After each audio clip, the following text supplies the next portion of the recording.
Question number 1, आपको पता है फ्रॉम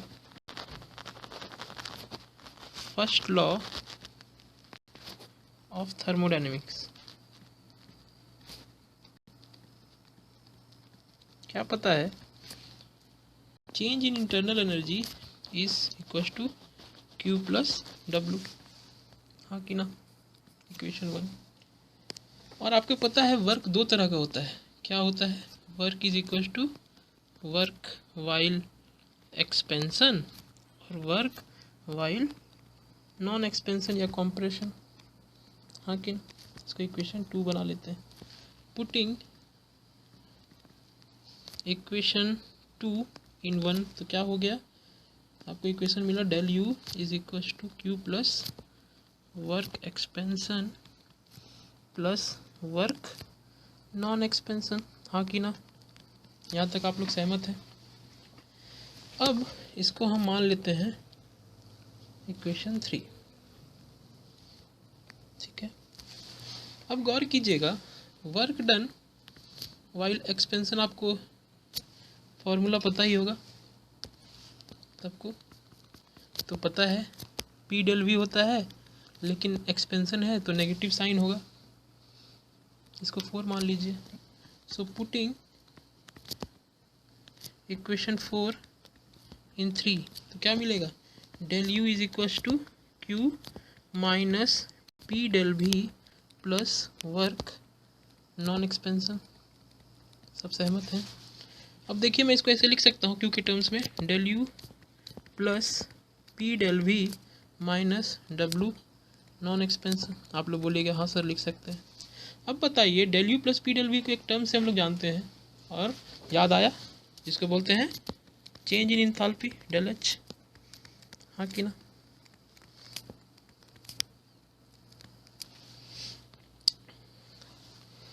तो इसको मान लेते हैं इक्वेशन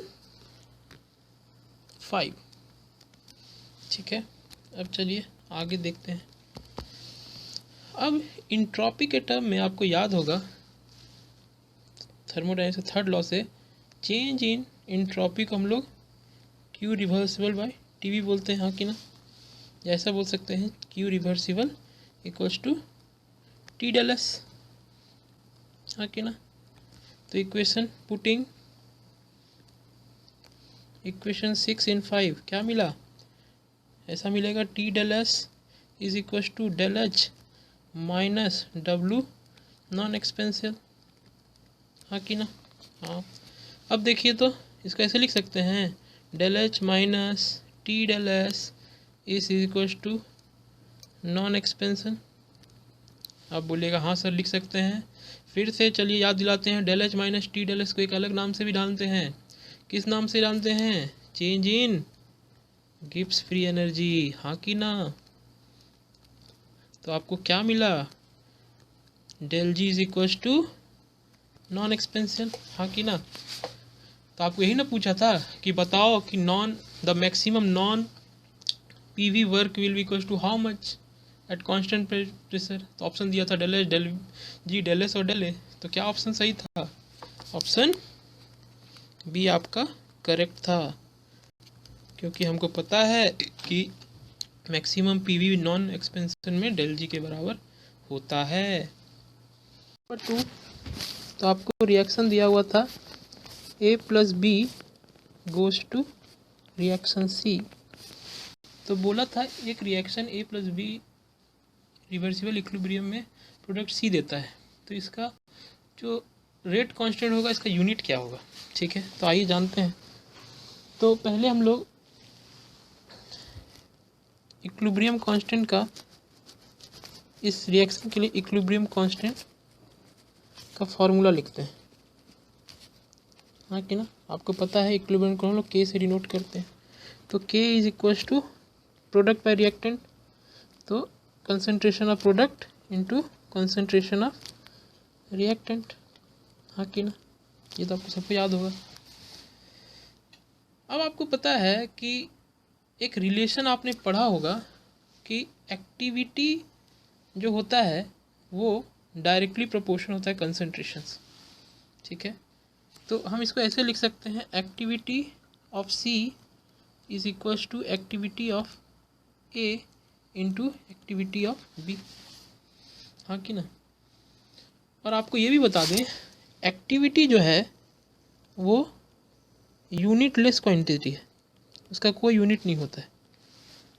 तो इस हिसाब से आप खुद ही बताइए कि जब एक्टिविटी का कोई यूनिट ही नहीं है तो रेट जो इससे जो रेट कांस्टेंट या इक्विलिब्रियम कांस्टेंट आएगा उसका क्या यूनिट होगा या उसका क्या डायमेंशन होगा। ऑब्वियस है कि क्या है, एक डायमेंशन लेस क्वांटिटी। तो इस क्वेश्चन का जो आपको गेट 2014 में जो क्वेश्चन आया था, क्वेश्चन नंबर 2, इसका जो करेक्ट ऑप्शन था वो ऑप्शन डी वॉज करेक्ट।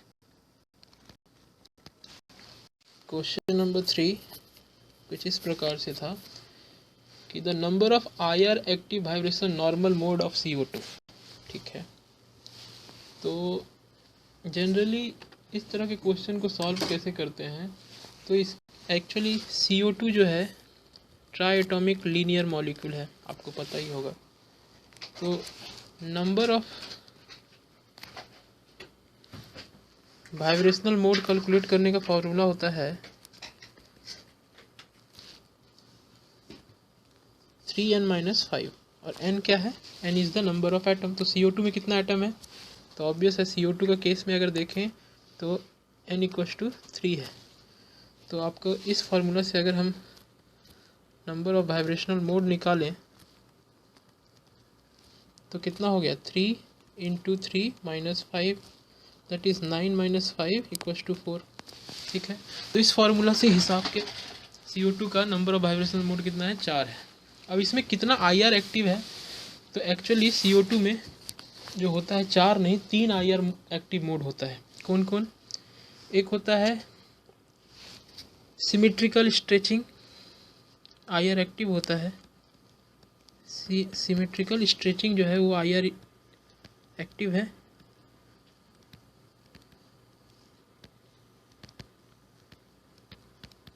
ठीक है, ये एक्टिव है। फिर CO2 का एसिमेट्रिकल स्ट्रेचिंग जो होता है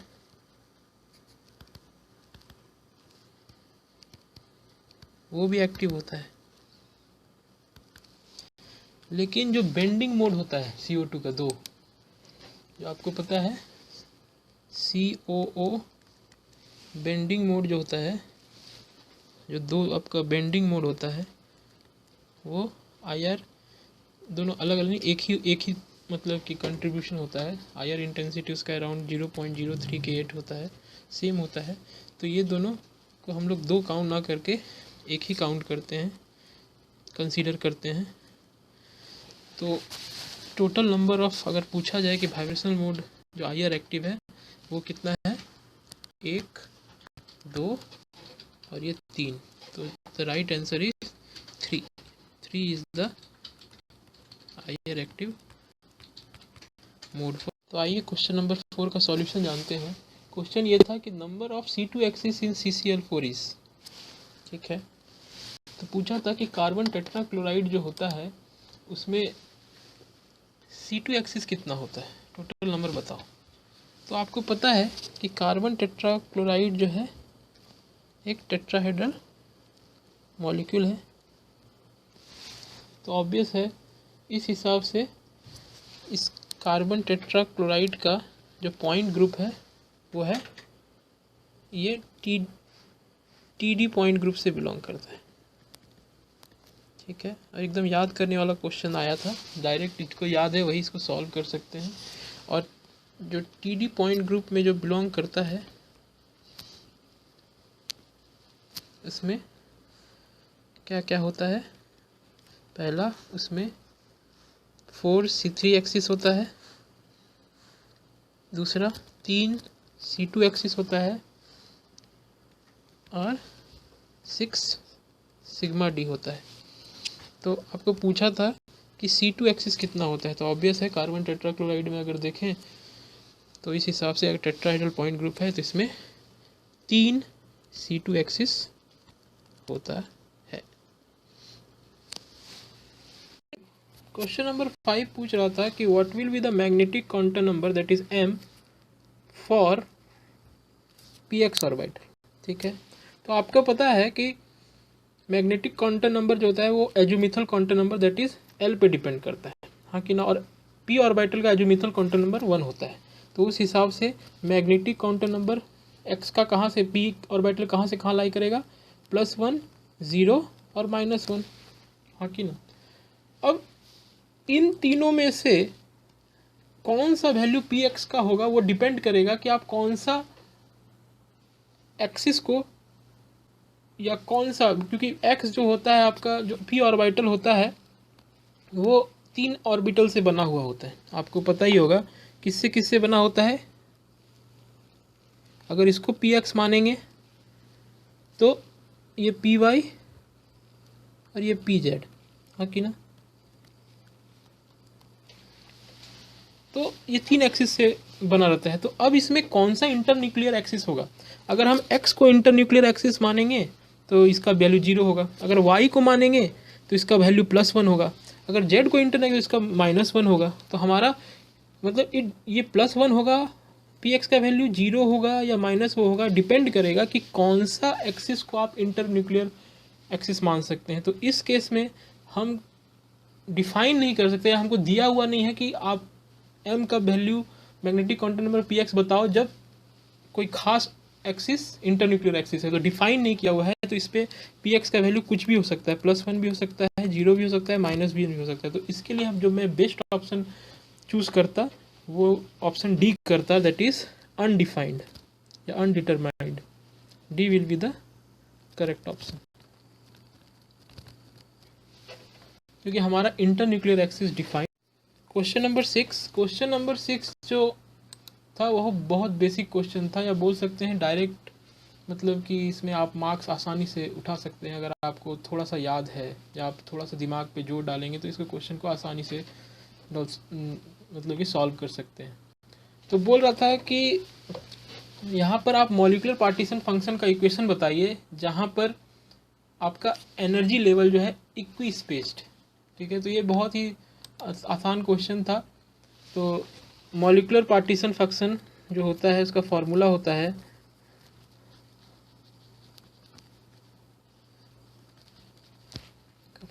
है 1/1 - e⁻ बीटा, और आपका जो इक्वी स्पेस एनर्जी है वो दैट इज दिस। और आपको पता है बीटा इज इक्वल टू क्या होता है, beta is equal to 1/kT। ये तो आपको याद ही होगा। तो इसके लिए आपका जो राइट ऑप्शन था वो आपका राइट ऑप्शन आपको दिख ही रहा होगा, ऑप्शन डी। ये पूरा याद करने वाला क्वेश्चन था।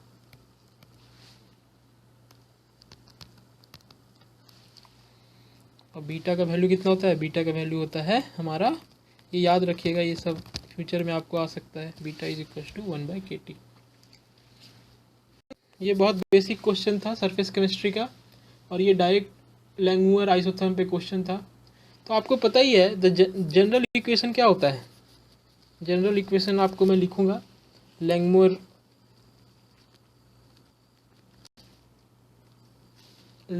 के लिए, लैंगमुअर एडजॉर्प्शन आइसोथर्म के लिए।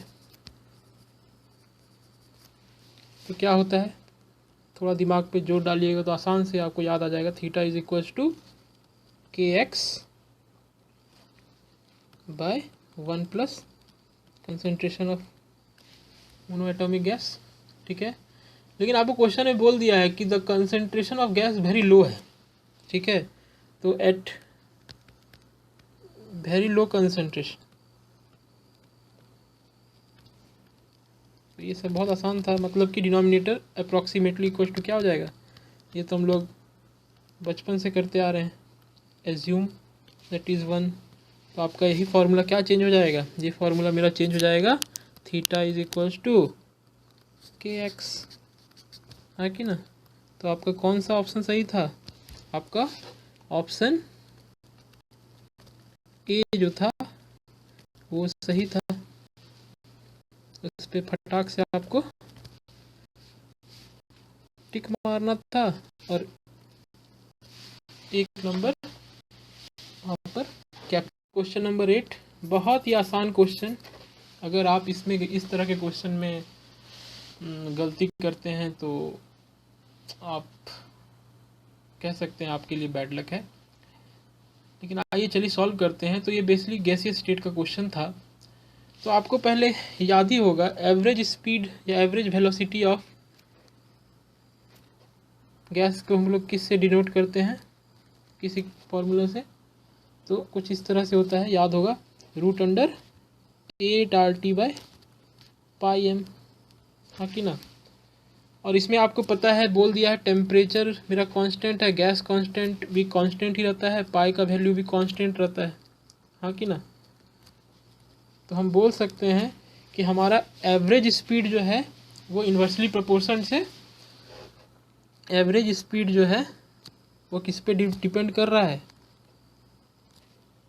पूरी कह सकते हैं कि हमारा डिपेंड कर रहा है √m पे, ठीक है। तो यहाँ पर आपको देयरफॉर 2 गैस दिया हुआ है, हाइड्रोजन और हीलियम, ठीक है।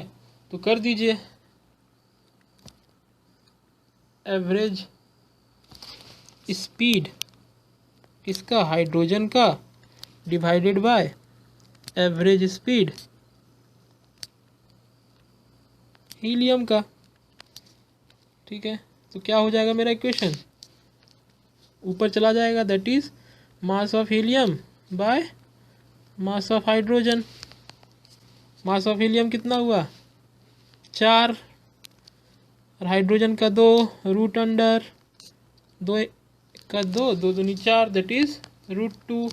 √2 का वैल्यू कितना होता है ये सबको याद है, 0.414। तो इसका राइट आंसर क्या था, यही था, average speed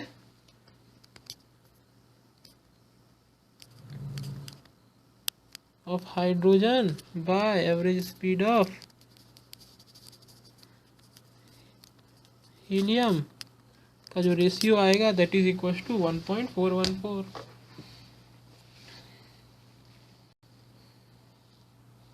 now coming to question number 9, बहुत ही बेसिक क्वेश्चन, बोरोन केमिस्ट्री से कहीं ना कहीं नेट गेट में आपको पूछा ही जाएगा। तो इस बार पूछा था, बताओ इस चारों में से कौन सा नाइडोबोरोन का फैमिली से बिलोंग करता है। सिंपल है, नाइडोबोरोन का आपको जनरल फॉर्मूला याद ही होगा, दैट इज BnHn+4, हाँ कि ना। तो आपको जनरल फॉर्मूला पता है, पुट कीजिए। पहला केस, अगर हम यहाँ पर पहला केस आपको दिया था, ए ऑप्शन था B4H10, क्या ये सेटिस्फाई कर रहा है। अगर हम B4 लेंगे तो इस जनरल फार्मूला से आपका क्या होगा, B4 होगा तो H क्या होगा, 8 होगा, मतलब ये ऑप्शन सेटिस्फाई नहीं कर रहा है। दूसरा था B6H10, रख दीजिए, B अगर 6 होगा तो H10 होगा, ये करेक्ट आंसर है। देखते हैं, तो ये क्वेश्चन कॉम्प्लेक्स कंपाउंड का क्वेश्चन था और इसमें आपको निकल का 2 कॉम्प्लेक्स दिया हुआ था और दोनों का ज्योमेट्री आपको बताना था, ठीक है। तो आइए बात करते हैं पहले निकल कॉम्प्लेक्स का। तो निकल का यहाँ ऑक्सीडेशन स्टेट 0 है, ठीक है। तो आइए निकल का एटॉमिक नंबर 28, चूँकि ये 0 ऑक्सीडेशन स्टेट है तो इसका निकल का एटम के जैसा इलेक्ट्रॉनिक कॉन्फ़िगरेशन सेम होगा, दैट इज़ 3d8 4s2, ये तो आपको पता ही है, 3d8 4s2, ये d हो गया, 4s में 2 और 4p खाली है। अब आएगा कार्बोनिल कंपाउंड का। तो कार्बोनिल कंपाउंड एक स्ट्रॉन्ग फील्ड लिगेंड है और आपको पता है क्या हो जाएगा, पेयरिंग होगा। तो चलिए तो देखते हैं अब क्या हो जाएगा निकल का कॉन्फ़िगरेशन।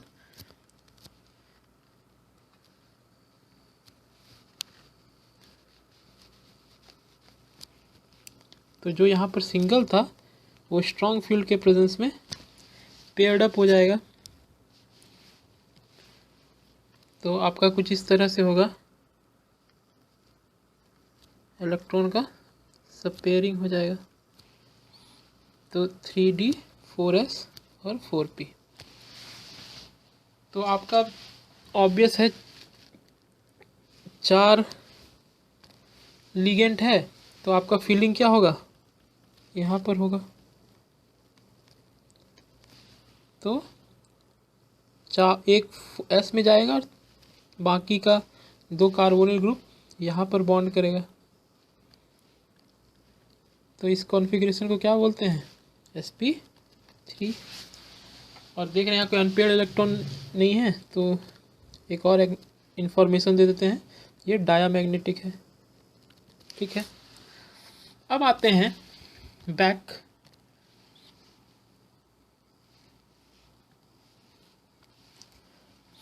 अब हम लोग बात करेंगे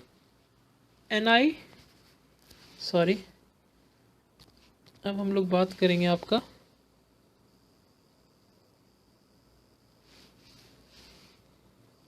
चलिए यही रेड कलर ही ले लेता हूँ। हम लोग बात करेंगे NiCl4 2-। तो आपको पता है +2 ऑक्सीडेशन स्टेट। तो चलिए देखते हैं, निकल +2 मतलब कि अब निकल में कितना इलेक्ट्रॉन है, 28 ना होके 26 है। तो यहाँ पर इलेक्ट्रॉनिक कॉन्फ़िगरेशन क्या हो जाएगा, 2+ में। तो ऑब्वियस है 4s का इलेक्ट्रॉन चला जाएगा बाहर, तो क्या हो जाएगा, 4s में पहले से इलेक्ट्रॉन नहीं है और यहाँ पेयरिंग भी नहीं होगा क्योंकि Cl एक वीक फील्ड लिगेंड है। अब आइए लिगेंड का इम्पैक्ट, Cl जो है आपका, Cl आपका वीक फील्ड लिगेंड है।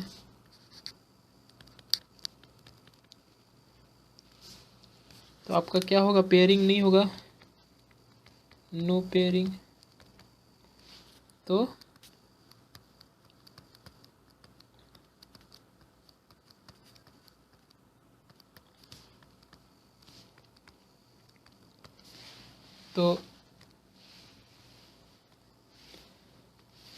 आपका जो Cl आएगा वो यहाँ पर इलेक्ट्रॉन रखेगा। तो इसका भी जो कॉन्फ़िगरेशन होगा वो क्या होगा, sp3। तो ऑब्वियस है जब दोनों का sp3 है तो sp3 जो किसका होता है, टेट्राहेड्रल। तो बोथ जो कॉम्प्लेक्स है, ये बोथ कॉम्प्लेक्स का क्या है, टेट्राहेड्रल ज्योमेट्री है। तो इसका जो राइट ऑप्शन था वो कौन ऑप्शन राइट था, तो देख लीजिए। तो इसका राइट ऑप्शन क्या था, सी इसका राइट ऑप्शन है।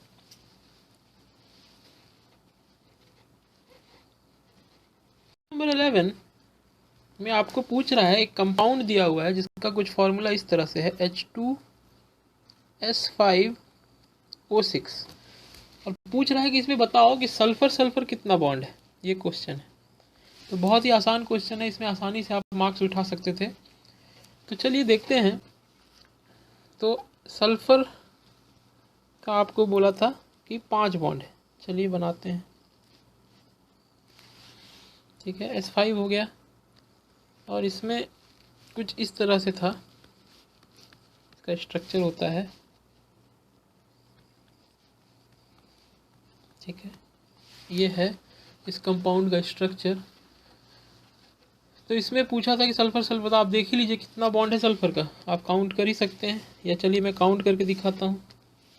एक यहाँ पर, ठीक है, दूसरा यहाँ पर, तीसरा यहाँ पर, और चौथा यहाँ पर। तो आप ये देख सकते हैं कितना बॉन्ड है। तो टोटल बॉन्ड कितना है, सल्फर सल्फर बॉन्ड 4 है, +4, सॉरी, सल्फर सल्फर 4 है। तो इसका करेक्ट आंसर कौन था? 4 sulphur sulphur bond. Question number 12। तो क्वेश्चन नंबर पूछा था कि AAS एटॉमिक एडजॉर्प्शन स्पेक्ट्रोस्कोपी में जो एटोमाइज़र लगा रहता है, एटोमाइजेशन जो करते हैं, मतलब कि एटम, मतलब कि एटोमाइजेशन को आप कह सकते हैं कुछ इस तरह से कि एटॉमिक कंस्टिट्यूएंट हम लोग को पता लगाने के लिए उसको क्या, किसी भी जो आपका सैंपल उसको एटोमाइज किया जाता है, तोड़ा जाता है, तो उस तोड़ने की प्रतिक्रिया के लिए या उसको तोड़ने के लिए हम लोग कुछ कुछ सोर्स यूज़ करते हैं। तो वो क्या सोर्स होता है? फ्लेम होता है, इलेक्ट्रिक फील्ड होता है, इलेक्ट्रॉन बीम होता है, क्या होता है? तो ये बहुत क्वेश्चन आसान था। एक्चुअली हम लोग वहाँ पर फ्लेम यूज़ करते हैं, फ्लेम बेस्ड एटोमाइज़र यूज़ करते हैं। तो इसका जो सही आंसर था वो ऑप्शन ए जो था वो करेक्ट ऑप्शन आंसर है। तो इसमें कुछ टेक्निकल कुछ सॉल्व नहीं करना है, याद रखने का चीज़ था। 13। तो ये क्वेश्चन मेनली NMR से था, न्यूक्लियर मैग्नेटिक रेजोनेंस का क्वेश्चन है। तो आपको एक क्वेश्चन दिया हुआ था, कंपाउंड दिया था, दैट इज NN डाइमिथाइल पिवलाइमाइड दिया हुआ था, ठीक है। और पूछा था बताओ कि इसमें कितना सिंगलेट पीक तुम ऑब्जर्व करोगे। ये एक बहुत अच्छा बेसिक क्वेश्चन है। तो बेसिकली इसका स्ट्रक्चर जिसको पता है वो इसका स्ट्रक्चर देख के आसानी से इसको सॉल्व कर सकता है। तो कुछ इस तरह से होता है इसका स्ट्रक्चर।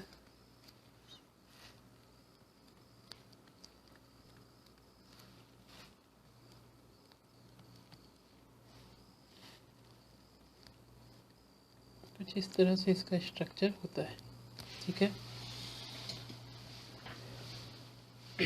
तो बोला था कि इसमें बताइए कितना है। तो बेसिकली आप देख सकते हैं कि यहाँ पर 3 तरह का प्रोटॉन है, हाँ कि ना? कौन कौन सा डिफरेंट 3 तरह का प्रोटॉन? एक हुआ इस कार्बन वाला प्रोटॉन, एक तरह का। दूसरा हुआ ये वाला, और तीसरा हुआ ये वाला, ठीक है। तो जो नंबर ऑफ सिंगलेट सिग्नल जो होता है ना, वो हर समय याद रखिएगा कि, या बोल सकते हैं NMR जो होता है, प्रोटॉन NMR, वो एडजेसेंट कार्बन पे जो प्रोटॉन होता है ना उसके साथ इंटरेक्शन के चलते डिस्टर्ब हो, सिंगलेट पीक उसी के चलते डिस्टर्ब हो सकता है।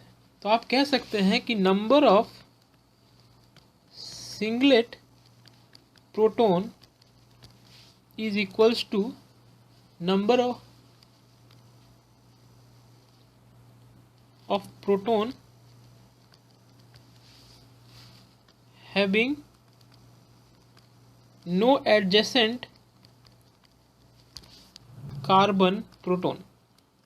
मैं कहना क्या चाह रहा हूँ, तो गौर कीजिए, ये जो कार्बन है या ये जो प्रोटॉन है, इसके जो जस्ट एडजेसेंट कार्बन है या इसके जस्ट एडजेसेंट N था, इस पर कोई प्रोटॉन नहीं है। तो ये क्या देगा? ऑब्वियस है, एक सिंगलेट देगा, एक तरह का सिंगलेट देगा। सिमिलरली ये जो कार्बन, इसके बगल वाला कार्बन पे कोई प्रोटॉन नहीं है, तो ये भी एक तरह का सिंगलेट देगा।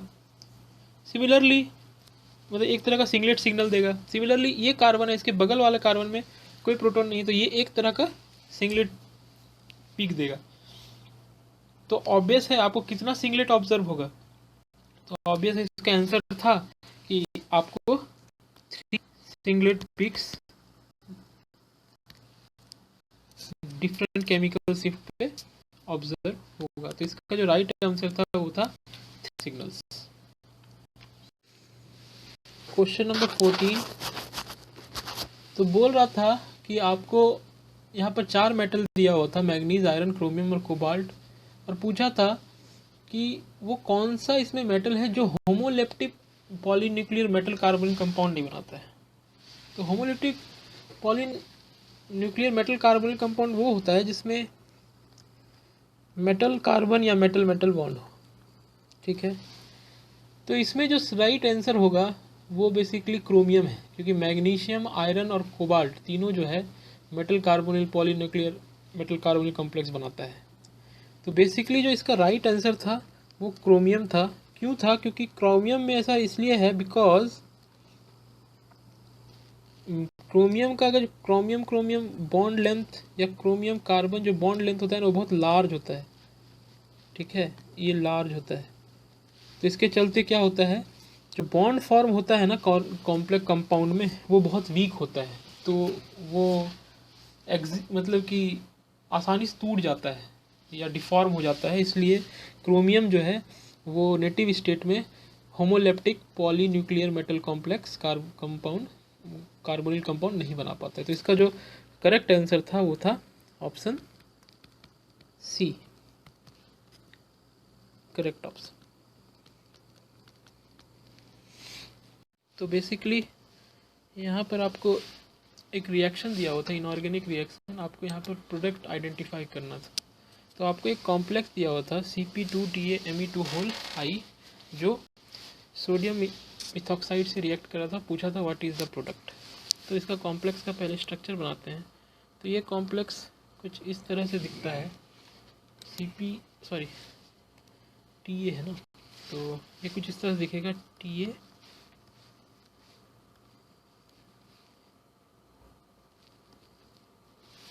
तो ऐसे पार दो ना, सिंपल, CP मिथाइल मिथाइल, ठीक है, और ये बाहर में से आई होगा। तो इसमें आपको क्या दिया हुआ है, NaOMe। तो आपको पता है NaOMe एक स्ट्रॉन्ग बेस है, तो सॉरी यहाँ प्लस यहाँ माइनस। तो यहाँ पर आपका एक प्रोडक्ट जो होगा वो सोडियम आयोडाइड होगा, और ये एक स्ट्रॉन्ग बेस है तो ये क्या करेगा, एक प्रोटॉन एब्स्ट्रैक्ट करेगा। तो ये मिथाइल का एक प्रोटॉन एक्सट्रैक्ट कर लिया तो आपको कुछ इस तरह से बनेगा, और जो नेगेटिव चार्ज यहाँ डेवलप हुआ वो डबल बॉन्ड बना लेगा। तो एक्चुअली में आपको यहाँ पर एक एल्कीन फॉर्मेशन होगा, डबल बॉन्ड सोचना है। तो आपका जो मेजर प्रोडक्ट था वो कुछ इस तरह से था,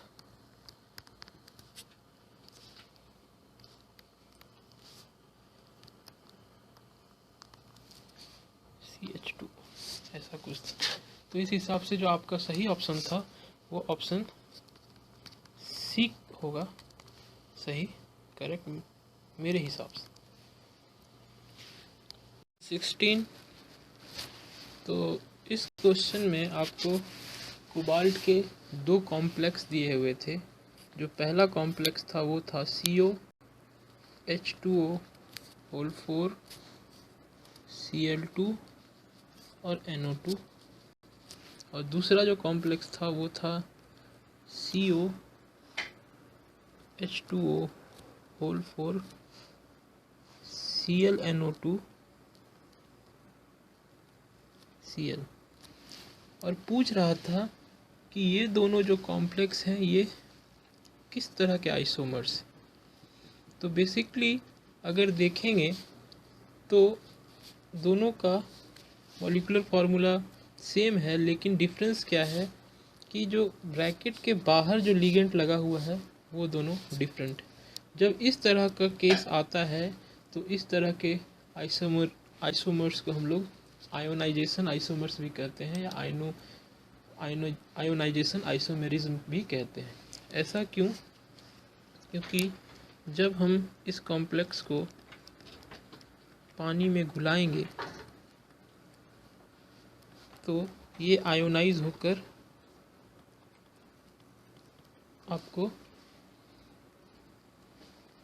ऐसा कुछ प्रोडक्ट देगा, प्लस NO2 माइनस, ऐसा कुछ देगा, ठीक है। लेकिन आप इसको जब पानी में घुलाएंगे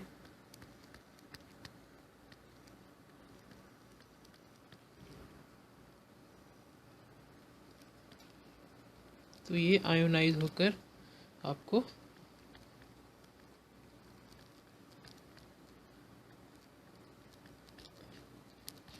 Cl माइनस देगा, ठीक है। तो आपका जो एनायनिक फॉर्म है वो जो इसमें इजेक्ट होगा, या कैटायनिक फॉर्म जो बाहर आएगा आयनाइजेशन के बाद, वो डिफरेंट फार्मूला का होगा। तो इस तरह के आइसोमेरिज्म को आयोनाइजेशन आइसोमेरिज्म कहते हैं। तो बेसिकली आपको एक ग्लूकोसाइड मॉलिक्यूल दिया हुआ था और उसमें दो रिएजेंट डाला गया था। पहला जो रिएजेंट था वो था dimethyl sulphate in presence of NaOH, ये वाला, और दूसरा स्टेप में HClH2O था। और आपको पूछा था कि what will be the major product. ठीक है, तो आइए जानते हैं। तो ये ग्लूकोसाइड जो होता है बेसिकली ये ग्लूकोज से डिराइव हुआ है। तो याद रखिए जब भी ग्लूकोसाइड में हम लोग डाईमिथाइल सल्फेट और NaOH 30% NaOH डालते हैं तो वहाँ पर मिथाइलेशन रिएक्शन होता है और जितना भी OH है सब जो OH है, H जो है OH का H रिप्लेस हो जाता है मिथाइल ग्रुप से। तो यहाँ पर जो प्रोडक्ट बनेगा वो कुछ इस तरह से बनेगा। तो वो यहाँ पे जो मेजर प्रोडक्ट बनने वाला था वो कुछ इस तरह से बनेगा।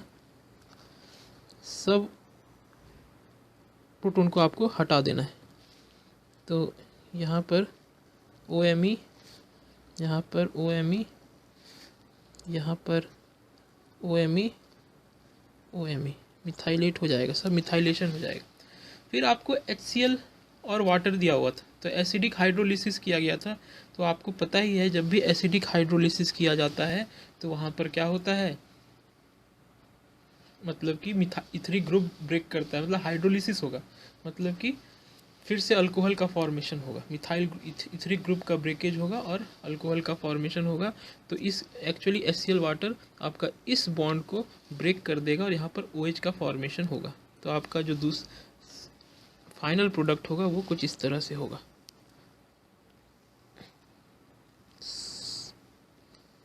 ऐसा कुछ OMe, OMe, OMe, यहाँ पर OMe रहेगा। खाली ये वाला जो प्रोटॉन है यहाँ पर मिथाइल ग्रुप ये कन्वर्ट हो जाएगा OH से।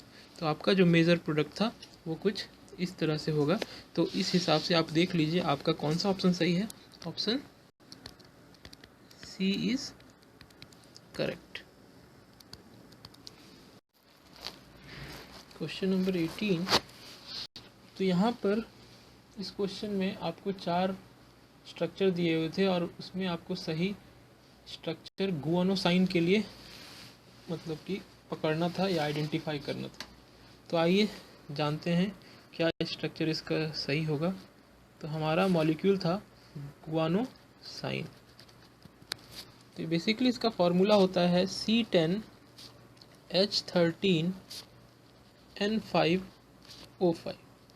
ठीक है, ये फॉर्मूला आपको याद रखना था। अगर ये याद होगा तो इस तरह के क्वेश्चन को आप आसानी से सॉल्व कर पाएंगे। अगर इसका स्ट्रक्चर देखें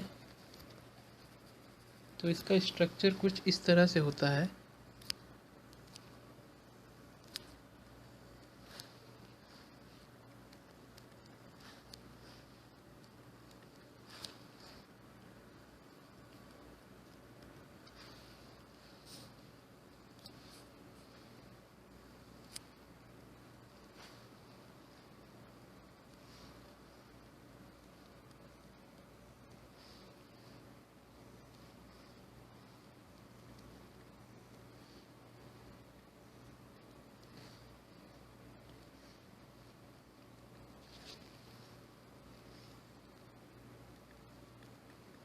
तो ये है गुआनोसाइन का स्ट्रक्चर।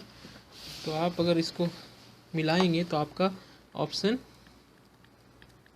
डी जो था वो करेक्ट आंसर था।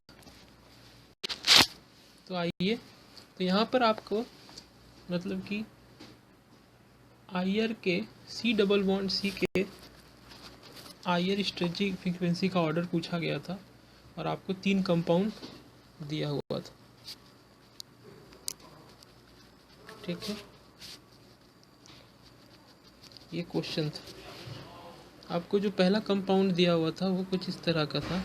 6 मेंबर रिंग था, साइक्लिक रिंग, उसमें डबल बॉन्ड था। फिर 4 मेंबर रिंग था, उसमें डबल बॉन्ड था। और तीसरा जो कंपाउंड था 3 मेंबर डबल, उसमें डबल बॉन्ड था। ये कंपाउंड 1, कंपाउंड 2, कंपाउंड 3। तो बेसिकली देखिए इसमें जितने भी आपके डबल बॉन्ड हैं, गौर कीजिएगा, वो साइक्लिक रिंग के बाहर है। और इस तरह के बॉन्ड को हम लोग एक्सोसाइक्लिक डबल बॉन्ड बोलते हैं। ठीक है, तो इस तरह के क्वेश्चन को सॉल्व करने के लिए मैं एक रूल बता देता हूँ, हर समय याद रखिएगा कि in case of exocyclic double bond containing molecule IR strain IR stretching is directly proportional to ring strain।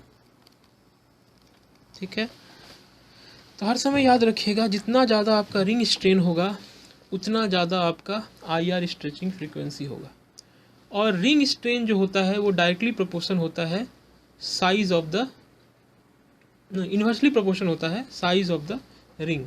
तो हर समय याद रखिएगा छोटे रिंग में आपका ज़्यादा स्ट्रेन होगा और बड़े रिंग में आपका कम स्ट्रेन होगा। तो इस हिसाब से जो आपका सही ऑर्डर था वो था 3 is greater than 2 is greater than 1, because third वाले मॉलिक्यूल का साइज़ बहुत छोटा था, तो वहाँ पर रिंग स्ट्रेन सबसे ज़्यादा होगा, और रिंग स्ट्रेन जितना ज़्यादा होगा उतना ज़्यादा आपका IR फ्रीक्वेंसी होगा। तो इस क्वेश्चन का जो सही ऑप्शन था वो था ऑप्शन सी। तो यहाँ पर आपको ऑर्डर ऑफ सॉल्वोलिसिस पूछा था, तो सॉल्वोलिसिस जो है इज अ सब्स्टिट्यूशन रिएक्शन। ठीक है, और आपको पता है सब्स्टिट्यूशन दो तरह का होता है, SN मतलब कि बेसिकली दो तरह का होता है, एक होता है SN1 और SN2। ठीक है, लेकिन बोला है कि आपको सब्स्टिट्यूशन हो रहा है वो एसिटिक एसिड के प्रेजेंस में हो रहा है। ठीक है, तो एसिटिक एसिड जो है एक वीक न्यूक्लियोफाइल है विथ ए प्रोटिक नेचर। ठीक है, तो क्या होगा, SN1 रिएक्शन हो। तो SN1 रिएक्शन में आपको पता है कार्बोकेटाइन बनता है। ठीक है, तो यहाँ पर तीनों जगह पे आपका कार्बोकेटाइन बनेगा। ठीक है, अब देखना है जो कार्बोकेटाइन सबसे ज़्यादा स्टेबल होगा वो उतना फास्ट सॉल्वोलिसिस दिखाएगा। ठीक है, रेट ऑफ सॉल्वोलिसिस उसका उतना फास्ट होगा। ठीक है, तो यहाँ देख रहे हैं एक साइक्लिक रिंग है, ऑक्सीजन है, तो आपको पता है कि ऑक्सीजन जो है वो मतलब कि आपका कार्बोकेटाइन को स्टेबल बनाता है। तो यहाँ पर जो होगा 3 सबसे ज़्यादा स्टेबल होगा, फिर 2 होगा, फिर 1 होगा। तो इसका जो राइट आंसर लगता है मेरे को सही लगता है वो लगता है 3, 2, 1, दैट इज ऑप्शन नंबर आपका बी ऑप्शन यहाँ करेक्ट, क्योंकि आपका 3 में जो कार्बोकेटाइन सबसे ज़्यादा स्टेबल है, फिर 2 में है, क्योंकि फिर 1 में है। आपका हर जगह 2 डिग्री कार्बोकेटाइन है, तो which is the deciding factor, oxygen. तो यहाँ पर ऑक्सीजन ज़्यादा सिमेट्रिकल है और ज़्यादा स्टेबल बना रहा है इस कार्बोकेटाइन। उसके बाद ये फिर ये।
यहाँ पर आपको एक ऑर्गेनिक रिएक्शन दिया हुआ था और आपको एक मेज़र मतलब आपको मेज़र प्रोडक्ट का मतलब कि आइडेंटिफाई करने का बोला गया था। तो बेसिकली ये जो रिएक्शन है एक डाईएल्डर्स टाइप रिएक्शन है। तो यहाँ पर आपको TiCl4 भी दिया हुआ है। तो TiCl4 बेसिकली एक लुईस एसिड है, यहाँ लुईस एसिड का काम करेगा जो आपके डाइनोफाइल को, जो यहाँ पर डाइनोफाइल है आपको उसको वो एक्टिवेट करने में हेल्प करेगा। सो बेसिकली यहाँ पर कुछ इस तरह से रिएक्शन होगा, ये इधर जाएगा और ये इस तरफ आएगा। तो आपका जो मेजर प्रोडक्ट इसमें बनेगा ये कुछ इस तरह से बनेगा। सॉरी,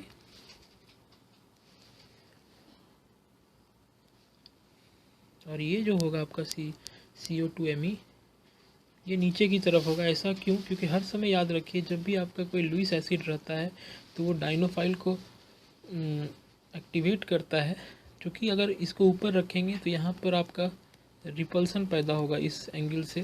तो हर समय याद रखिएगा लुईस एसिड के प्रेजेंस में endo to exo ratio increase होता है।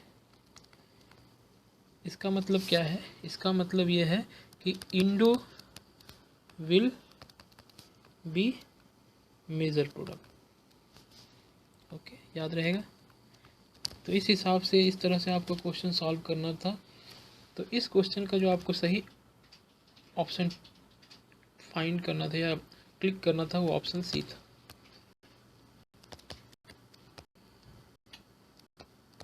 नंबर 24, क्वेश्चन नंबर 24 में एक रोड मैप क्वेश्चन था, उसके साथ न्यूमेरिकल भी घुसाया हुआ था। बेसिकली उसमें आपको इस पूरे रोड मैप में जो फाइनल प्रोडक्ट है उस फाइनल प्रोडक्ट का यील्ड बताना था। ठीक है, तो चलिए इसको सॉल्व करते हैं। तो पहला जो था वो था बेंजल्डिहाइड PCHO। ठीक है, उसमें वो ग्रिग्नार्ड रिएजेंट दे रहा था। ठीक है, तो बोल रहा था कि आपका अल्कोहल का फॉर्मेशन होता है, ऑब्वियस है 1 डिग्री अल्कोहल या बोल सकते हैं बेंजाइल अल्कोहल का फॉर्मेशन होगा। तो ऐसा कुछ आपका बनेगा।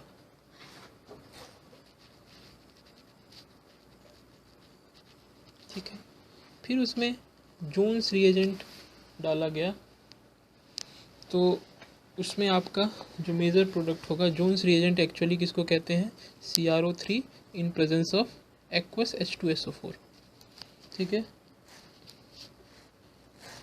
तो ऑब्वियस याद रखिए अगर 2 डिग्री अल्कोहल है उसमें हम रिएजेंट डाल रहे हैं जोन्स रिएजेंट, तो आपका कीटोन का फॉर्मेशन होता है। अगर 1 डिग्री है तो एसिड बन जाता है, कार्बोक्सिलिक एसिड। ठीक है, इसका ये। और फिर बोला तीसरा जो उसने दिया, उसने फिर से बेंजल्डिहाइड इन बेसिक मीडियम दिया NaOH। तो आपका एल्डोल कंडेंसेशन हो जाएगा, ये आपको पता है।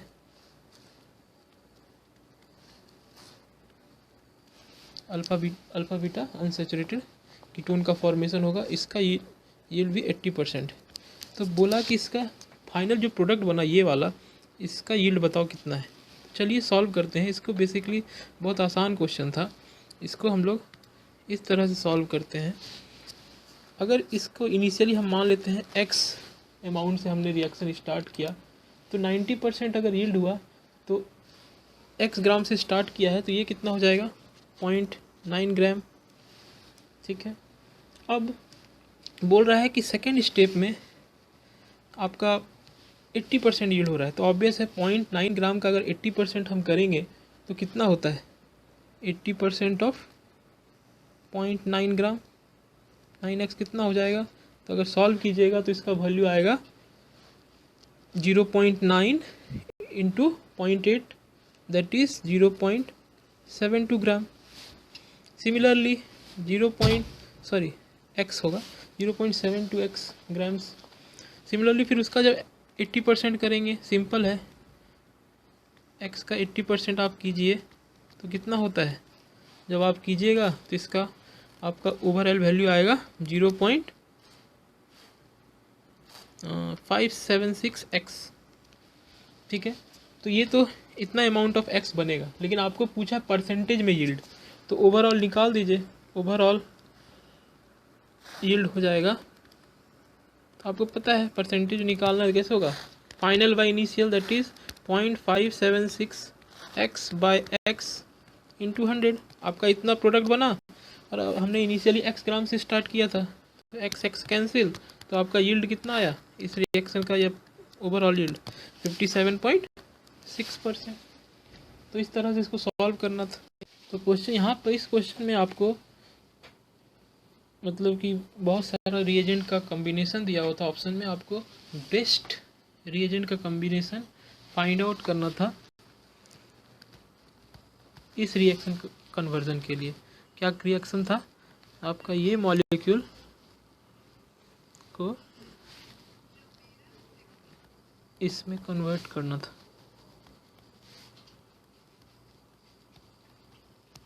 ये इसमें कन्वर्ट हो रहा था। तो इसके लिए कौन सा रिएजेंट का कॉम्बिनेशन बेस्ट होगा वो आपको बताना था।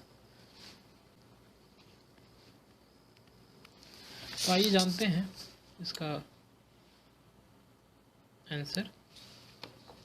तो बेसिकली ऑप्शन ए इसमें आपका सही था, क्योंकि जब आपको पता है सोडियम हाइड्राइड जो है एक स्ट्रॉन्ग बेस है, तो वो क्या करेगा,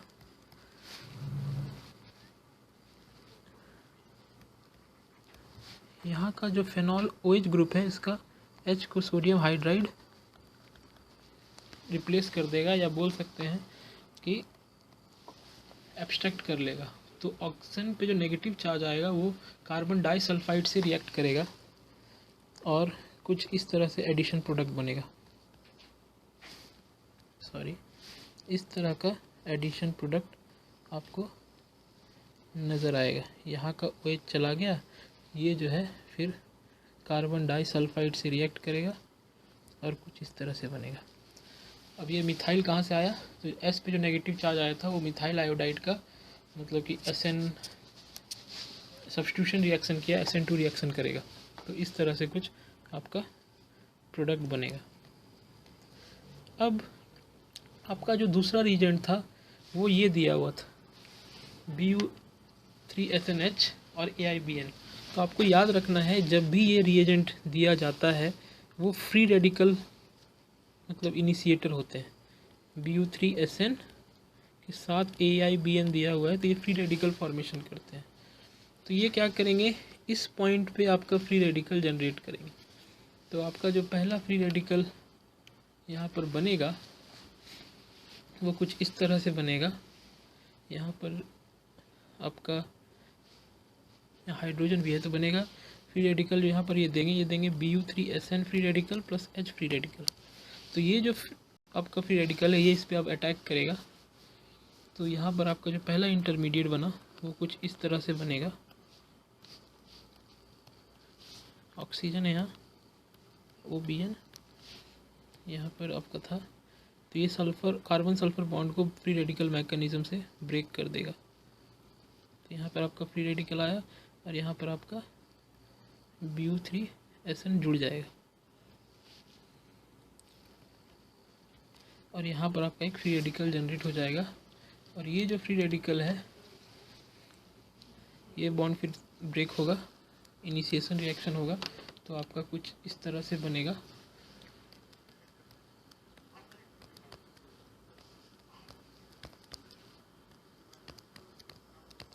यहाँ पर फ्री रेडिकल आ गया। फिर जो आपका इसने यहाँ पर आपको याद होगा आपको ये याद होगा ये प्रोटॉन जो है अब यहाँ पर आ जाएगा और ये दोनों अपने में बॉन्ड बना लेंगे। तो आपका जो मेजर प्रोडक्ट होगा वो ये होगा।